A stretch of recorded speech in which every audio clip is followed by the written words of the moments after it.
Hey, what's going on, guys? Welcome back to the channel. Um, Been busy driving the Mustang around. I thought I was done doing any type of projects with this car. Apparently I was wrong. I've been driving on the street, and when you start driving a brand new car, you find the problems that you thought weren't going to exist. And one of the problems, which I kind of knew, I just didn't realize how bad it was going to be. My fuel level gauge does not work. When I don't have it disconnected, it tells me it's empty. The tank is empty, obviously, if it's not connected. When I do connect it, it tells me it's full. It never changes. As long as it's connected, always tells me I have a full tank. I want to say maybe a month or so ago, I was going to drive the car. I went to start it.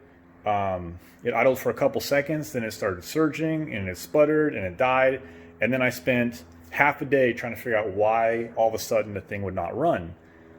Then I realized maybe I'm out of gas. So when I turned on the fuel pump, I looked at my fuel pressure gauge, and it was reading right around 20 psi. I'm supposed to see about 55 psi while the engine's idling.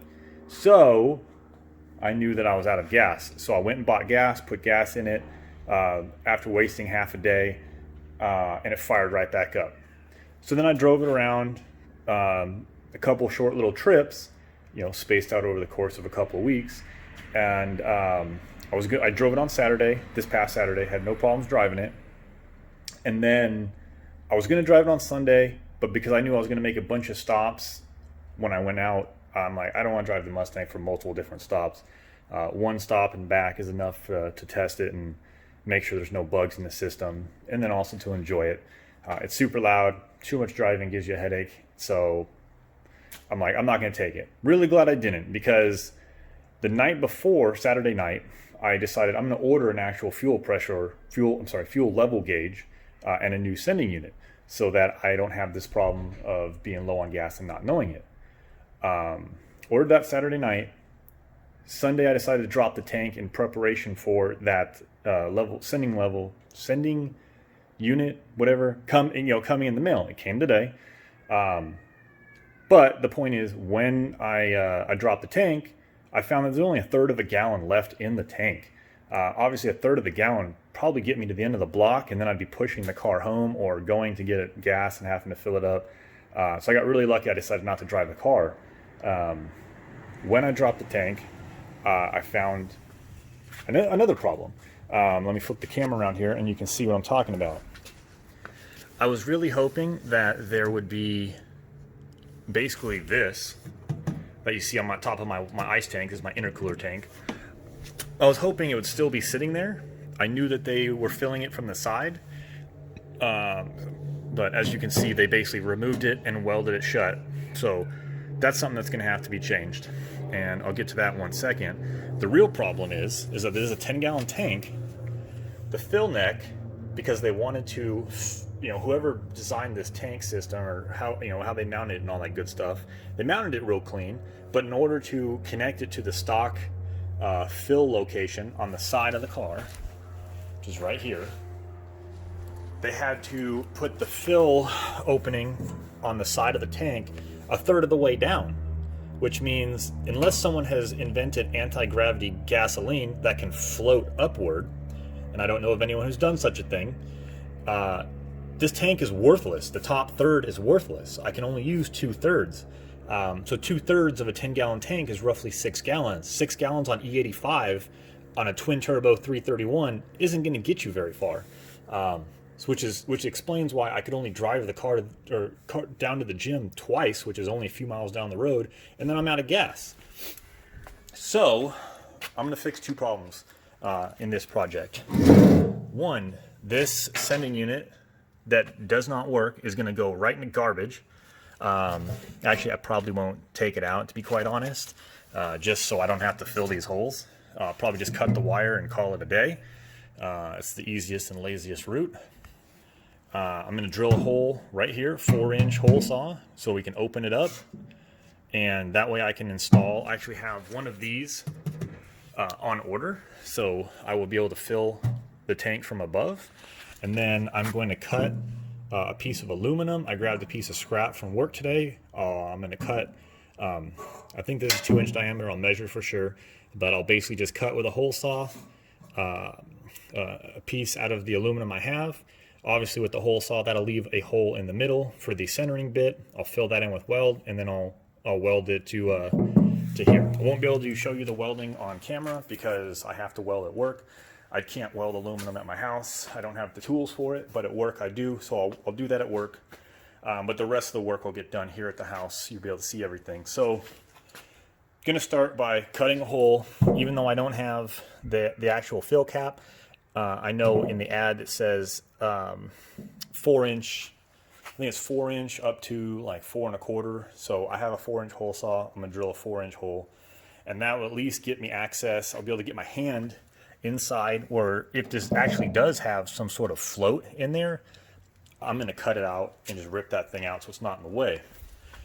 The sending unit I have came with the gauge. It's nothing fancy or exciting or expensive or anything like that, but here's the gauge. Hopefully this will work. Don't see a reason why it won't. We've got an adjustable sending unit, so I can adjust the depth as well as the length of this rod. It came with instructions, which are in this box. The wire is already run, so the actual electrical part of this can be super easy. If I can get it open here with one hand. There we go. Very, very easy setup. This was actually incredibly cheap, to the point where I really hope it works. It was that cheap, but I don't see why not. I mean, this is nothing more than a potentiometer. It's kind of hard to mess that up. Very simple mechanism. So I'm going to start out by drilling a big hole, and then we will go from there. All right, so I'm just going to try to put this right in the center. Not super scientific. Just going to put a little cross here. Go. I don't know if the camera can see it. I can see it just fine. I couldn't find a marker. A ballpoint pen is how we're going to do it. First, we get a pilot hole going.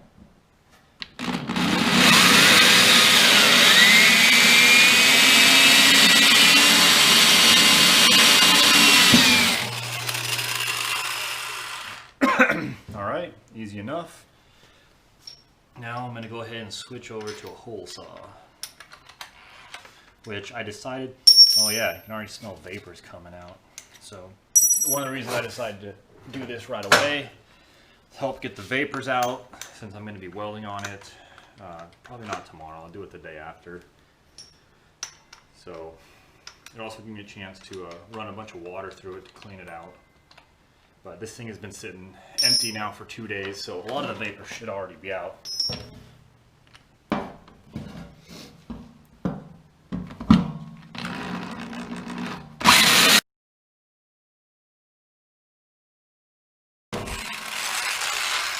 Wow, this thing's, I think my drill is dying. It smells, oh yeah.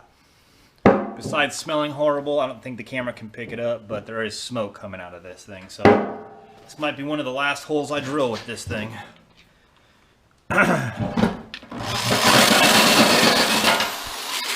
Ah, damn it. Well, now I need a new centering bit because it just dropped into the tank. Alright, new centering bit. Let's try this again. See how long this one lasts.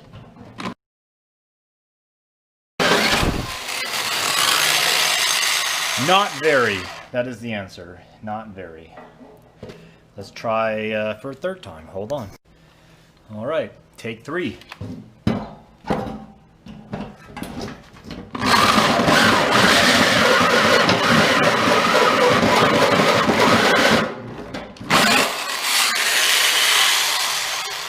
I seriously hate hole saws.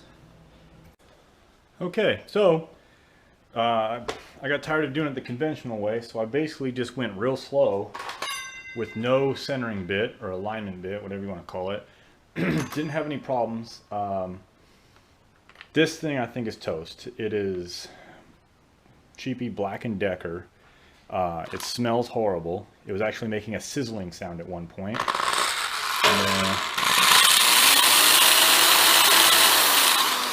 making a pretty light show inside the motor. But the hole has been made. Obviously, I will clean this up.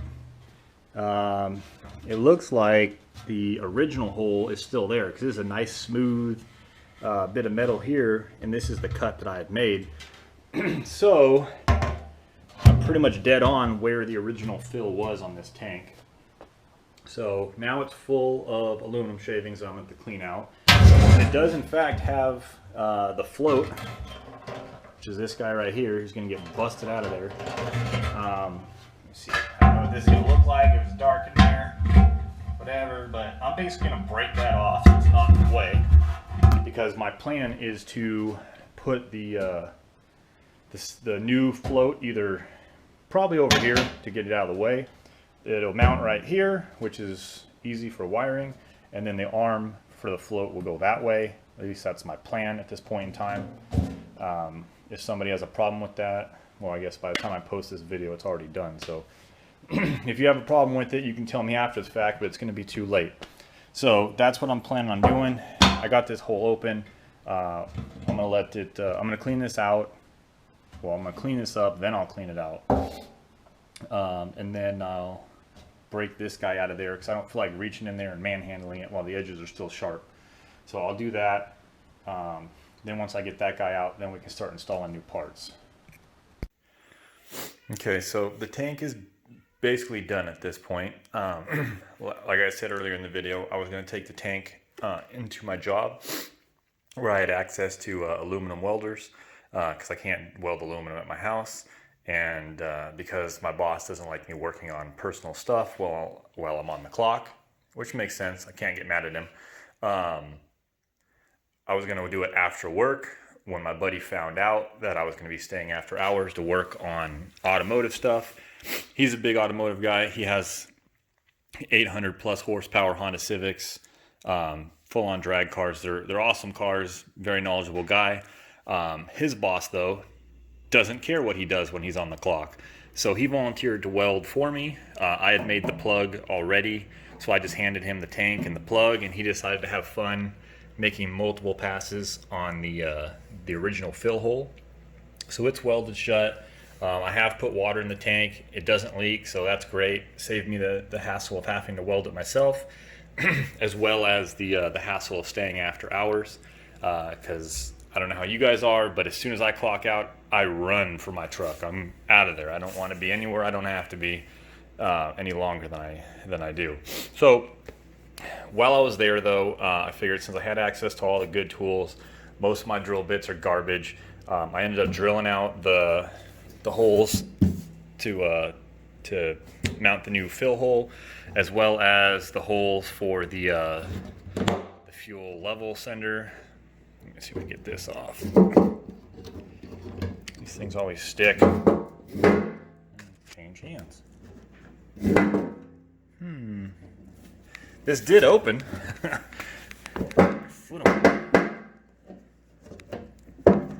Well, there we go. Just gotta get it just right. So that's the level sender that was in there that's attached to this and is not currently working. Where it does work, it just doesn't seem to be compatible with the gauge that is in the car. This one is the one that I installed. It's attached to this mess right here. I guess you can call it a mess. It works. I tested with the multimeter as far as just changing the resistance as it rises and falls. I do have a couple of spots of water still in there, but that's because I rinsed it very, very thoroughly. I'm not super worried about a little bit of water in there. I'll probably just put a small amount of gasoline in it, run it through the car, and then fill up again. The amount of water will be in there is so minimal it won't make a difference. I can also still spray it with compressed air, try to blow it out a little further. Maybe I'll do that, maybe I won't. Cross that bridge when I get there. But anyways, because of where I now have to pour the gasoline in from, which is the top, I'm obviously going to have an issue. Get over here to the car. As you can see, there's no hole here where I will be able to access that. So what I'm basically going to do is I'm going to measure, because this is the fuel return line. This is the vent, which goes back out. So I'll basically, using those two as a guide, I'll be able to measure exactly where I have to drill to make a hole that allows me to access the fuel level, whatever you want to call that thing, the place where you pour the gasoline, the fuel cap, I guess, in the top of the fuel cell. If tech gives me any problems, because I know you're supposed to have your fuel cell on the other side of a firewall, which is what this is supposed to be. I'll just put like a little trap door, something I can close and latch shut, so that should make them happy.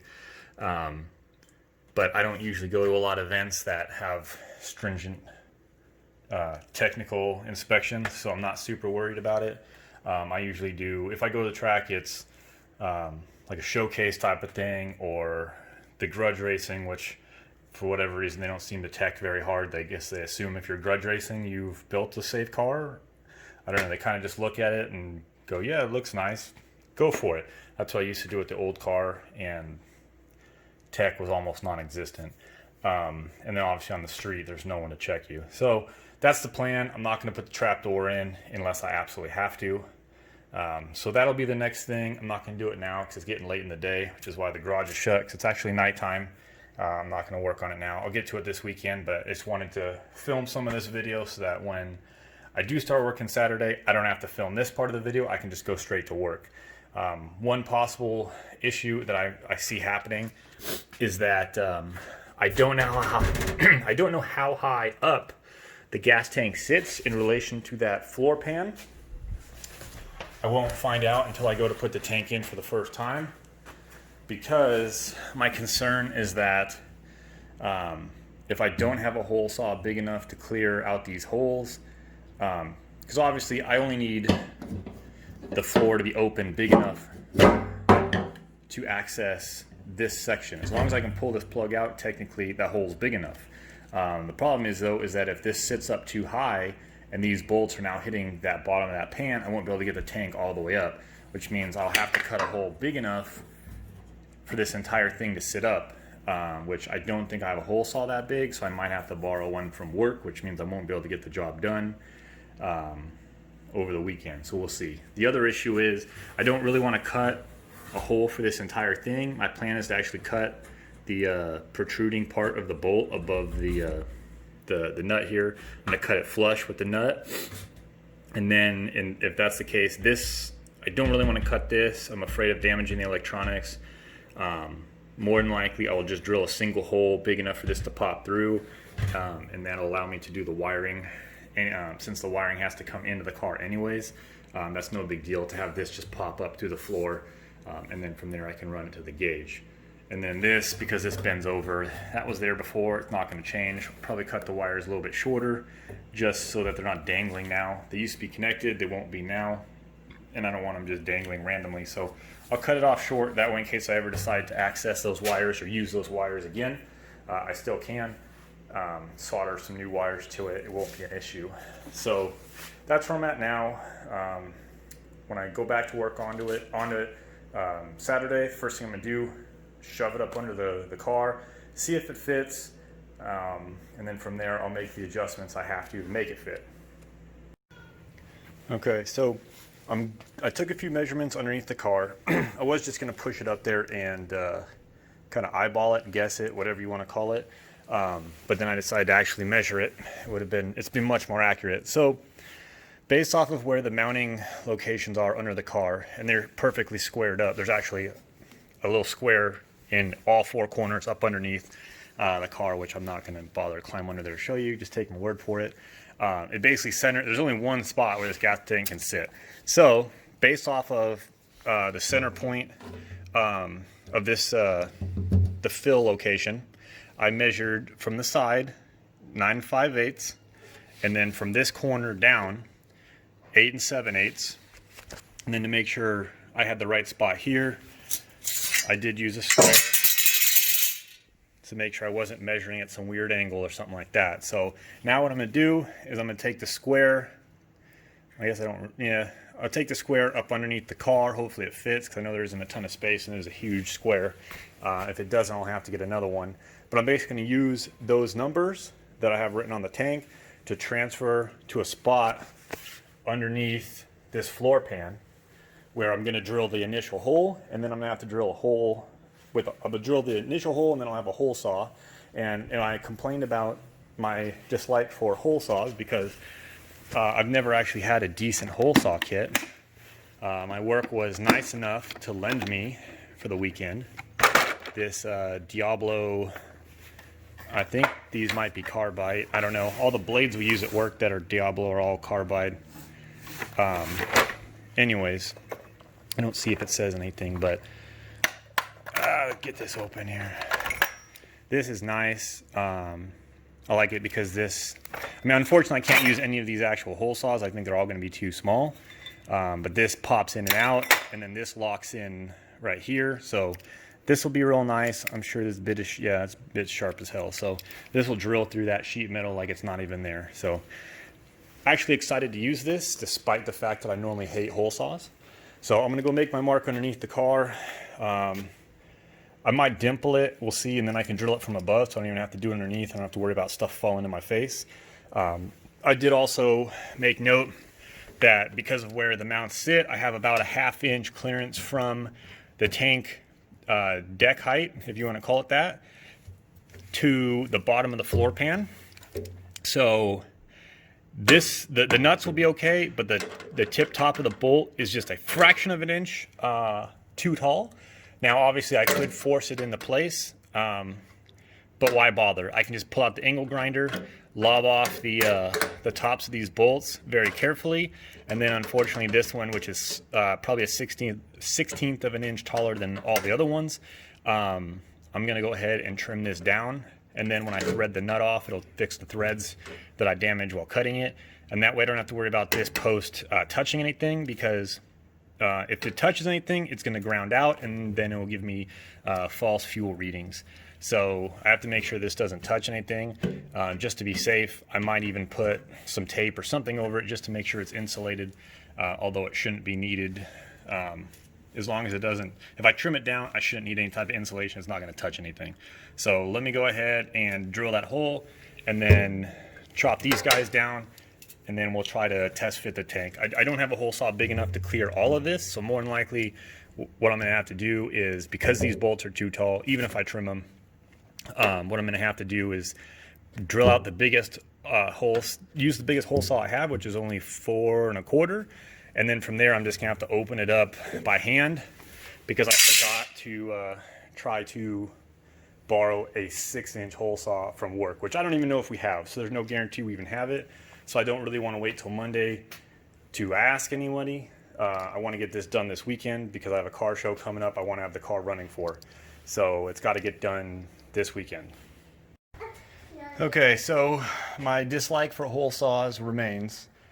Despite having a good centering bit for once in my life, I still do not have any good hole saws. So the nice fancy actual hole saws that came in this kit are all way too small.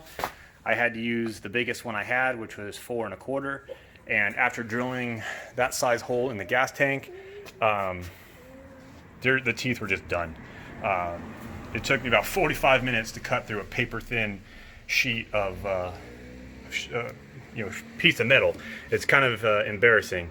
I'm gonna have to clean it up with a Dremel, or a pneumatic tool, pneumatic grinder, something like that.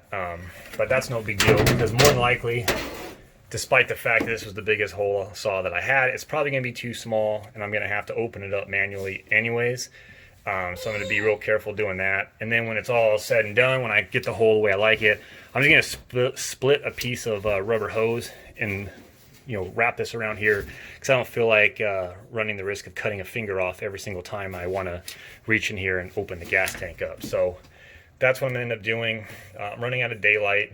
It's not quite the weekend yet. It's Friday, and I feel like I'm just going to stop here and pick it up tomorrow when I have more time. So at least the hole is in place. I'm not going to put the gas tank in place just yet to test fit it, simply because I just have to pull it right back down to open up this hole. So we'll get to work tomorrow and make some more progress. Okay, so I lied. I got the itch to come back out here and fiddle with the gas tank a little bit. I lifted it up into place. It's being held by a jack stand. I'm sorry, a jack. It's not actually bolted in. Got it lined up pretty good. So basically I'm just going to clean this hole up, because as it sits right now, as you can see, I can pull out the cap and put it back in without any issues. So I'm going to clean up that cut so it looks a little nicer, and then I guess the looks are irrelevant because I'm going to put rubber around it. So that way I don't have to worry about cutting any fingers off. And then this is actually, it's not completely seated where it's going to go. It will come up a little bit higher in that corner, so it's sitting crooked. But the point is, everything's going to work out. The hole's right where it needs to be.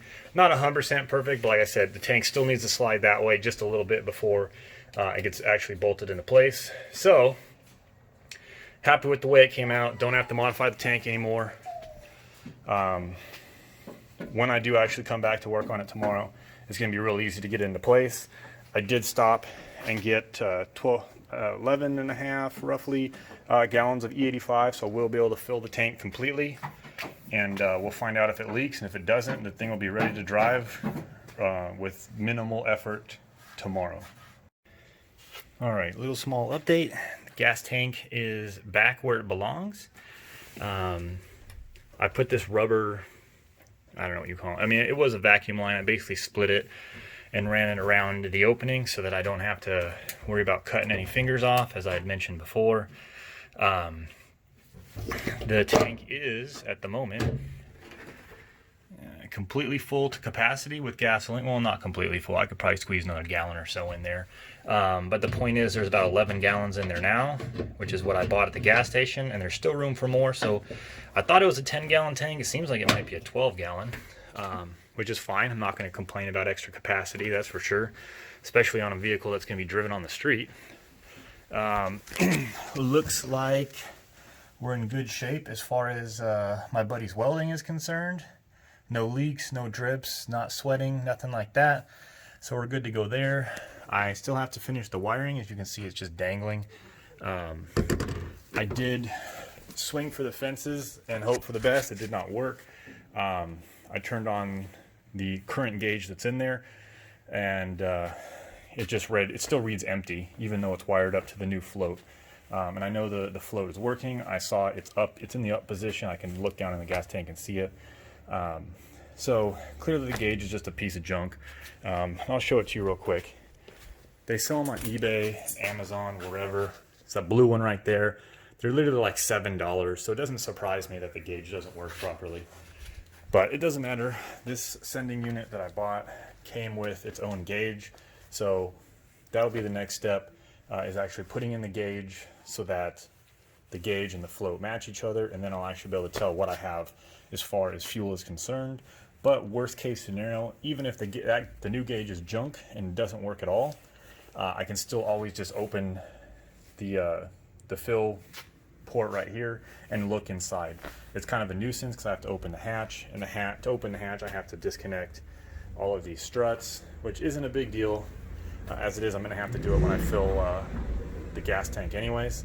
I just don't want to have to do it all the time to check my fuel level. So I'm hoping the new gauge works. So that's the next step. But so far everything's going good. I haven't started the car since putting gas into it, but the engine was running just fine when I dropped the tank, so I'm sure it's running just fine now. Okay, so the dash is still hanging off. I haven't put it back on yet, but turn the power on, full tank of gas, it's reading just under half a tank. So I guess that's what happens when you buy a $14 fuel gauge that comes with its own sending unit. It works better than what I had on there before, because the other one didn't work at all, and I did just put a magnet down into the in the gas tank, and I pushed the fuel level sender up and down. When it's all the way up, which it pretty much is now, it reads just about half a tank, and when I push it all the way down, it reads empty. So at the very least, it does tell me when I'm out of gas. it just doesn't go all the way to full. So it's better than nothing. And for now, this will suffice. But at some point in time, I'm sure I'll break down and buy a decent unit. So it is what it is. I started this project wanting to have a working gas gauge. I don't exactly have that. At least it does tell me when it's empty. But more importantly, when I pulled the tank down, I realized I had other problems that were more of a major issue than just having my fuel level gauge work.